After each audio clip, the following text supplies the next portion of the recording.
नमस्कार, बहुत स्वागत है एसीएन 24 न्यूज में। मैं हूं आपके साथ हेमंत। चलिए इस वक्त की बड़ी खबर पर नजर डालते हैं और इस वक्त की बड़ी खबर है सारंगगढ़ जिले के सरसीवा नगर पंचायत से।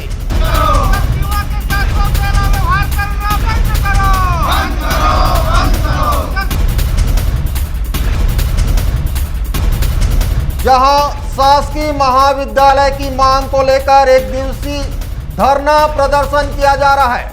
स्थानीय लोगों का आरोप है कि सरसीवा में प्रस्तावित सरकारी महाविद्यालय को अन्य स्थान पर स्थानांतरित किया जा रहा है, जिसके विरोध में यह आंदोलन आयोजित किया गया है।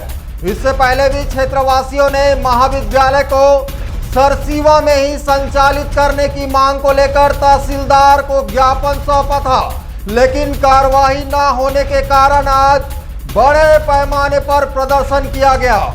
धरने में स्थानीय निवासियों, जनप्रतिनिधियों और आसपास के गांव के लोगों की भारी उपस्थिति देखी जा रही है। जी हां, इस वक्त की बड़ी खबर है सारंगगढ़ जिले के नगर पंचायत सरसीवा से।